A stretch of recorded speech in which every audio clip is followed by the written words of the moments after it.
Muy bien, ya estamos comenzando un nuevo capítulo de la Mesa 13 en este ciclo que hemos estado realizando con el COES, el Centro de Estudios de Conflicto y Cohesión Social, y en esta ocasión vamos a hablar sobre la educación a distancia, sobre el mercado laboral y sobre los cambios y desafíos tras la pandemia en estas dos áreas de la actividad humana que tan profundamente se han visto remecidas durante este periodo. Para eso estamos con Paola Bordón, doctora en Economía, investigadora adjunta del área de dimensiones socioeconómicas del conflicto. ¿Cómo estás, Paola? Gracias por estar acá. Hola Iván, gracias por la invitación. Y también con Bárbara Flores, que también es doctora en economía y es investigadora postdoctoral en la misma área del COES, dimensiones socioeconómicas del conflicto. Bárbara, ¿cómo estás? Muchas gracias por estar en la mesa 13. Hola Iván, buenos días, gracias por la invitación. Les propongo que partamos por el tema de la educación, porque, bueno, en fin, es parte de las preocupaciones que hay en este mundo. Yo sé que ustedes hacen clases, además, así que entienden bien, además en la práctica, han vivido lo que significa la educación a distancia. Y es muy loco porque el otro día estaba revisando con uno de mis hijos, que tiene clase en el colegio, y entonces me puse a revisar una clase con él para ver un contenido, porque yo no me acuerdo de las cosas que le enseñan. Entonces, es súper loca la clase online. Es súper rara, tiene un ritmo distinto, tiene unas relaciones distintas y tiene una interacción que es totalmente distinta. Entre otras cosas, cambia la relación entre los pares. No sé qué podemos hablar de eso. ¿Qué es lo que se puede saber sobre eso? Sí, así es. Bueno, antes que todo hay que aceptar que esto de la pandemia es un fenómeno súper reciente, entonces datos generales son súper escasos, pero aún así hay cierta evidencia ya que se está levantando. Por ejemplo, desde la UNESCO han hecho algunas encuestas a sus estudiantes, eh, y alrededor del 40%, por ejemplo, señala que uno de los problemas que tienen los estudiantes es justamente la falta de comunicación con sus profesores y con sus compañeros. Y esto es súper relevante porque justamente lo que dices tú, la interacción ahora se ha reducido a una pantalla donde solamente se transmiten contenidos, no necesariamente está la pantalla encendida, entonces por parte del profesor no está no está viendo cuál es el lenguaje corporal de los estudiantes, uno efectivamente no sabe si es que están interesados, si están desconcentrados, etcétera, como ocurre en una aula tradicional. Y en ese sentido, se han reducido parte importante de interacciones presenciales que son súper relevantes eh, para distintas decisiones de los estudiantes que pudieran tomar en el largo plazo. Sabemos que las interacciones sociales son importantes y que, por ejemplo, con los profesores van mucho más allá de la sala de clase.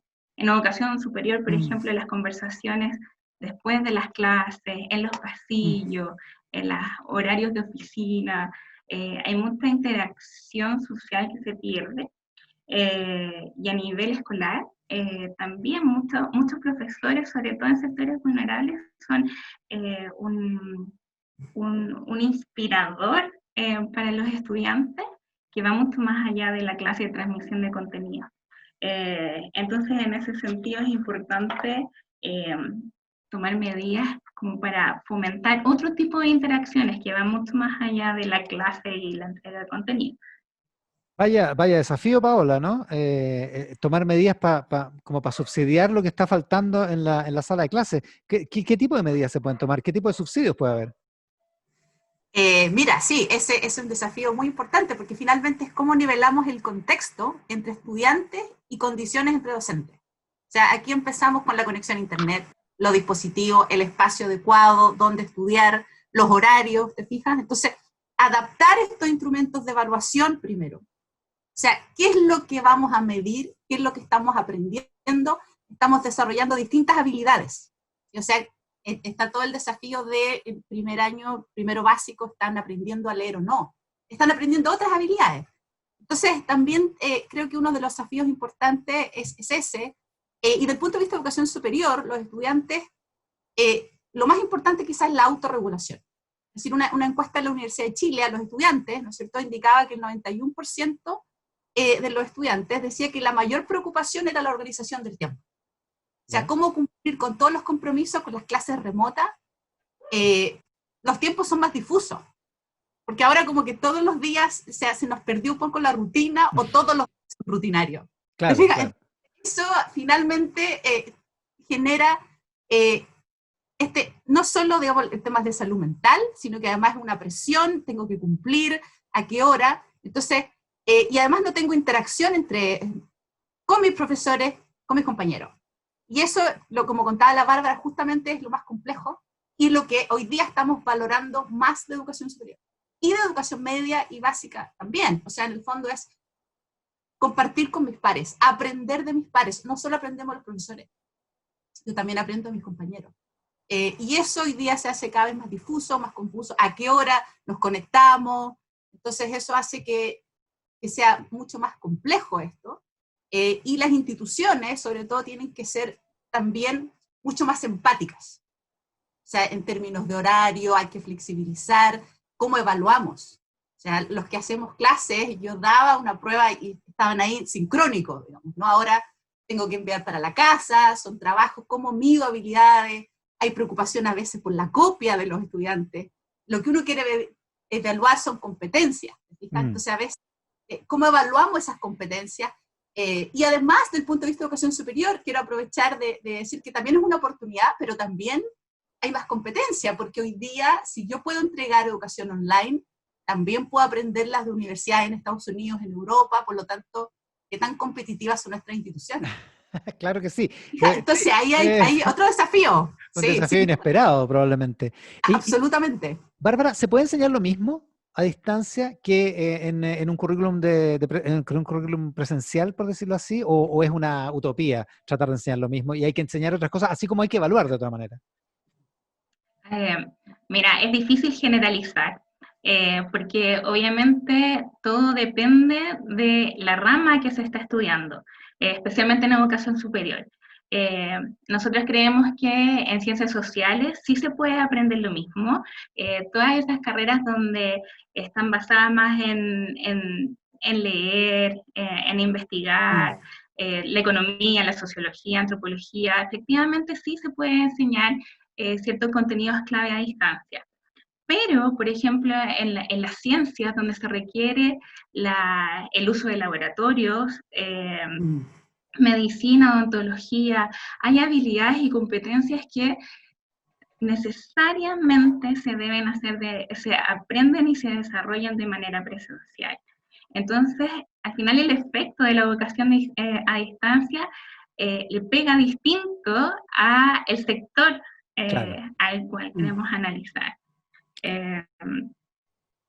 Ahora, por otra parte, es muy obvia la desigualdad que hay en el acceso a Internet, digamos, y por lo tanto uno podría intuir que hay una profundización de la brecha de desigualdad que hay en la educación, pero puestos conectados, digamos, y todo lo más constante, conectados dos alumnos. ¿Se puede profundizar la brecha en la calidad de la educación con este formato de clases a distancia? Sí, efectivamente. Perdón, Paola. No, dale, dale. No se peleen, no se peleen. Efectivamente, lo que va a ocurrir, claro, existe esta brecha socioeconómica de estudiantes de base, pero supongamos, como dices tú, que lo podemos nivelar. Pero por el lado de la oferta, de quién está ofreciendo la educación a distancia, también existen brechas. Hay una brecha generacional de los docentes que también afecta el cómo usan las herramientas digitales y tecnológicas para entregar los contenidos, y eso también depende mucho del nivel socioeconómico de la institución en sí, cuáles son los profesores que están contratando, etcétera. Y hay que considerar que todo esto está ocurriendo, no solo la pandemia, sino que la pandemia está generando una crisis económica importante que va a hacer que el gasto en educación se reduzca. Por el lado de las instituciones de educación superior, por ejemplo, que van a tener menos recursos disponibles para mantener la calidad de la educación. Y también por el lado de las familias, que también no van a poder invertir lo mismo en educación que como lo estaban haciendo previo a la pandemia. Entonces, las brechas socioeconómicas en educación es muy probable que se amplíen, lo que es muy lamentable.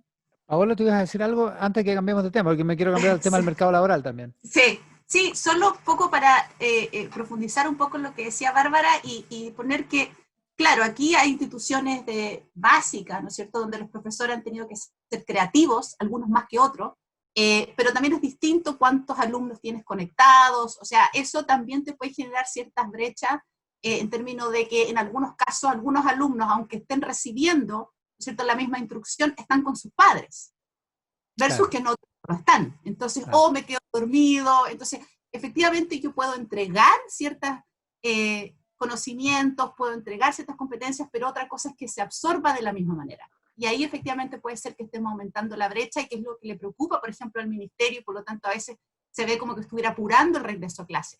Pero es porque justamente pueden ocurrir este tipo que aumente la brecha, más allá de que yo esté recibiendo digamos, los conocimientos, no necesariamente lo estoy incorporando. ¿Y qué cosas buenas van a quedar para después de la pandemia en materia de este tipo de educación a distancia, Bárbara? Sí, yo creo que como señalaba Paola anteriormente, aquí hay una oportunidad donde los estudiantes sí van a desarrollar ciertas habilidades que son súper valoradas por el mercado laboral. Por ejemplo, la autorregulación. El hecho de que las personas puedan organizar su tiempo, desarrollar sus tareas en tiempos distintos, cumplir objetivos que se les imponen de manera autónoma, es una habilidad que sí es muy valorada en el mercado laboral y eso puede hacerlos más exitosos en el futuro. También creo que la educación a distancia y lo que está ocurriendo ahora sí fomenta estas 4C de las habilidades del siglo XXI, la creatividad, el pensamiento crítico, la colaboración y la comunicación. Yo creo que los estudiantes sí van a estar desarrollando ese tipo de habilidades dado el contexto. Van a ser mucho más críticos que los que fuimos, los que somos más viejos y somos de generaciones anteriores que no Claro. tuvimos esta experiencia. Dios mío, la revolución pingüina que se va a venir entonces. Estamos con Paola Bordón y Bárbara Flores del COES en este ciclo que estamos haciendo en la Mesa 13 junto con el Centro de Estudios de Conflicto y Cohesión Social. Cambiémonos al tema del mercado laboral. ¿Qué evidencia hay respecto de cambios en el mercado laboral por todo este teletrabajo que se está haciendo producto de la situación de salud? Paola. Mira, bueno, primero la pandemia efectivamente, ¿no es cierto?, viene a acelerar ciertos cambios que ya veíamos que venían ocurriendo. O sea, ya había cierto avance hacia automatización, pero esto nos vino de forma muy rápida. O sea, aquí no es necesariamente una planificación. Entonces, el efecto eso no necesariamente es homogéneo, porque nos puede afectar por nivel socioeconómico. Hay ciertas tareas que se pueden automatizar y ciertas tareas que no. O sea, hace mucho tiempo que venimos mirando el mercado laboral más que un trabajo, como un conjunto de tareas. ¿Ya? Algunas de esas tareas yo las puedo automatizar y algunas no. Por lo tanto, en muchos casos se decía, en vez de tener 3 trabajadores haciendo cierto tipo de tareas, voy a tener 2 y otra la puedo automatizar. ¿Te fijas? Entonces ya el concepto de qué es lo que es un trabajo lo empezamos a analizar como un conjunto de ciertas tareas. Y algunas efectivamente las puede hacer, ¿no es cierto?, un computador. Hoy día hay algoritmos que pueden hacer mucho de eso y otras que efectivamente no. Ahora vimos, ¿no es cierto?, qué cosa era esencial y qué no era esencial, qué cosas Exacto. necesitan una presencia y qué no. Y eso efectivamente va a cambiar por nivel socioeconómico, por el tipo de trabajo, género y por la edad. O sea, efectivamente, hoy día estamos cada vez más utilizando digital, e-commerce, o sea, todo el Mm, comercio está transformando a e-commerce. Entonces está la idea de interactuar, ¿no es cierto?, de estar. Si no estoy en un medio digital, no existo. claro. Y hay algunas funciones que probablemente vayan a desaparecer, ¿o no? Que pienso que, no sé, hay empresas que han sobrevivido todos estos meses sin una determinada función específica porque no tiene sentido tenerlas a esas personas trabajando, digamos, ¿o no, Bárbara? Efectivamente, yo creo que el gran problema que se viene como desafío para la política pública tiene que ver con las brechas de género, porque sabemos que las mujeres se desempeñan principalmente en el sector de los servicios, los sectores de cuidado, muchos trabajos presenciales de servicio que ahora las empresas tuvieron que automatizar mucha entrega de servicios y trámites que se hacían antes de manera presencial y que se ha visto en las estadísticas, lo hacen predominantemente mujeres, eso ha sido desplazado por la pandemia y O los sea, cierres No sé si, las locales. no Paola, sé si las Paola. notarías van a existir. Esperemos que no, que podamos hacerlo online. Claro, o sea, va a haber un problema ahí. Y ahora, si esos Sí, trabajos son mayormente ejecutados por mujeres, es puede un problema ser, doble, digamos, claro, con el claro. Consejo de Género. Ahora, también por otra parte, esto ha requerido que las personas, que todos nosotros nos habilitemos en una serie de cosas que antes éramos incapaces de hacer, digamos, desde programar una reunión por Zoom, digamos, o por cualquiera Claro. de este tipo de plataformas. ¿Cuán lejos estamos de las habilidades o de las destrezas que efectivamente se requieren para este mundo, Paola? Claro, yo creo que lo primero es acceso a tecnología. Y efectivamente hoy día tenemos acceso a un costo mucho más razonable, o sea, hoy día tenemos celulares, nos podemos conectar, nos bajó, ¿no es cierto?, el costo de acceso a Internet. Efectivamente, nosotros hemos visto en Chile que hay algunas empresas que han tenido ciertos problemas, ¿no es cierto?, un sobreuso de la tecnología, entonces se nos cae la conexión, etcétera. Pero efectivamente, por una parte está el acceso y el otro es cómo yo sé y le saco provecho a ese acceso. Y ahí está la reconversión, ¿cierto? Y ahí hay instituciones que también han tenido que reconvertirse, o sea, el Estado también ha tenido que sufrir un poco esto de generar datos, por ejemplo, para entrega de bonos, cómo cruzo esos datos. Y ahí nos damos cuenta que estamos haciendo agua. Ciertas instituciones no estaban preparadas para actuar rápido, para tener toda esta información, y eso en parte son los procesos, son las personas. Por otra parte está todo el sentido de cómo regulamos. O sea, en Estados Unidos, por ejemplo, se regula la posición dominante de Google, o sea, las empresas que tienen muchísimo poder, ¿no es cierto? Entonces, que pueden aprovecharse de ese poder. Entonces, en Chile todavía estamos simplemente usando estas tecnologías, y lo que puede preocupar es un poco que puede ocurrir una cierta precarización del trabajo, eso puede ser una externalidad negativa de esto, ¿cierto? Porque finalmente hay ciertos trabajos que, dado el aumento del desempleo, yo voy a estar dispuesto a trabajar por menos. Claro. Por tener cierto empleo. Y Obvio. eso lo vamos a ver a corto plazo sin duda. O sea, eso, y que puede de alguna manera quizás atrasar un poquito la automatización, pero luego va a volver. Y yo voy a automatizar los trabajos que requieren menos habilidades cognitivas, menos pensamiento, y que son efectivamente los de los sectores más precarios, donde puede entonces incluso aumentar la brecha. Dicho eso, también pueden aparecer trabajos que antes no los pensábamos. O sea, si uno mira hace 10 años, Uber no existía. Total. Han aparecido muchísimos trabajos que antes no existían. Y así, y han desaparecido otros. Entonces, efectivamente, a medida que vamos avanzando, o sea, yo veo que en el futuro quizás cuando tengamos autos automáticos van a aparecer los choferes. Pero quizás va a ocurrir otro tipo, vamos a necesitar otras necesidades, y así que no necesariamente estamos pensando, pero en 15, en 20 años puede que aparezcan nuevas necesidades de mercado laboral. Claro. El futuro es con autos autónomos, digamos, Claro. no manejados por alguien. Y es claro, y es una pega que corre riesgo, digamos. Claro, o sea, los radiólogos también se habla mucho en Estados Unidos, que ya hoy día el sistema de inteligencia artificial es capaz de leerte con muchísimo más ¿no es cierto? Precisión, claro, y criterio, y si tienes algún tipo de desaveniencia, bueno, ahí se encontrará el experto. Pero el médico 1-a-1 sigue siendo importante. El cuidado de los niños sigue siendo el cuidado de los enfermos, o sea, y a medida que la población va envejeciendo, también va a necesitar el cuidado de los adultos mayores, o sea, van a aparecer otras necesidades que hoy día las vemos como menos relevantes, creo yo. Hay que preocuparse de buscar un nicho con futuro. Entonces, en esa misma lógica, la Bárbara lo mencionaba, el hecho de que la educación a distancia genera la proliferación de las 4C, ¿no? Que se declaran como deseables para el mercado laboral futuro. ¿Cómo tendrían que adaptarse la educación, Bárbara, para que nuestros actuales estudiantes de colegio y de universidad salgan al mercado laboral con las capacidades digitales que necesitan para enfrentar el mundo? Sí, claramente es necesario innovar en educación, y cuando hablo de innovar no me refiero al uso de tecnología, sino que a una innovación pedagógica. La clase frontal de verdad tiene que ir en retirada.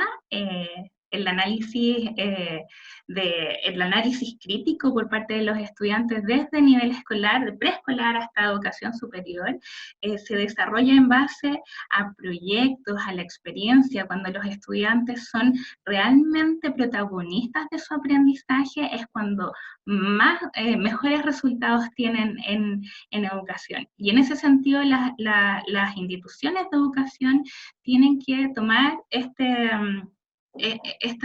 momento para poder desarrollar metodologías de evaluación que permita eso, que permita el trabajo en grupo, que los estudiantes colaboren, que sepan investigar, que no sean solo unos reproductores de contenidos, porque la información está disponible en Internet, están disponibles Claro. a través de distintos medios. Entonces los estudiantes tienen que ser capaces de responder preguntas, cuestionarse, tratar de buscar soluciones y desarrollar la creatividad. Y a veces se piensa que la creatividad es algo innato, y no, la creatividad sí se puede enseñar, sí se puede buscar la originalidad, la flexibilidad, sobre todo ahora en estos tiempos donde el contexto nos ha enseñado a ser flexibles y a buscar soluciones. Es lo que hacen las instituciones. Lo último, Paola, quizás sea ese el principal desafío para el futuro, ¿no? Tanto en la educación como en el trabajo, la flexibilidad, ¿no? Efectivamente, o sea, adaptarse, la flexibilidad, la creatividad, y si uno mira el mundo del trabajo, cada vez más está pensado educación continua. O sea, cada vez estamos aprendiendo, nos estamos adaptando, el mundo está cambiando, eso es lo único cierto. Ahora no sabemos qué tan rápido va a ser ese cambio, lo que sí sabemos es que necesitamos trabajadores que entreguen valor. Eso significa que esté mirando, esté adaptándome a las situaciones, sea capaz de solucionar problemas, y eso debiésemos aprenderlo, ¿no es cierto?, en el colegio. Pero desde la estructura, ¿no es cierto?, física, o sea, la infraestructura es el profesor adelante, los niños atrás. Ya eso en países, ¿no es cierto?, los países nórdicos, en Finlandia, el profesor al medio, los estudiantes alrededor. Eso cambia conceptualmente. Yo también soy parte de una clase, no es solo lo escucho. ¿Te fijas? Entonces, eso nos puede cambiar también, y quizás, claro, las salas del futuro probablemente van a ser así, y lo mismo en el trabajo. O sea, hoy día las relaciones son más horizontales entre las jefaturas, ¿no es cierto? O sea, las empresas que se han ido adaptando justamente tienen eso, aprovechan a los trabajadores, no solo te dicen tienes que hacer esto, sino que efectivamente adaptarse, flexibilizar, aprender de sus trabajadores, incorporarlo en el proceso de toma de decisiones. Eso hace que a las empresas, a algunas les vaya muy bien y a otras no tanto, y eso lo vamos a ver cada vez más en el futuro. Paola Bordón, Bárbara Flores, ambas doctoras en economía, trabajan en el COES, en el Centro de Estudios de Conflicto y Cohesión Social, con quien estamos haciendo, el centro con el que estamos haciendo este ciclo de la Mesa 13. Bárbara, Paola, les agradezco muchísimo la gentileza de haber estado con nosotros en la Mesa 13. No, muchas gracias a ti por la invitación. Muchas gracias, Iván.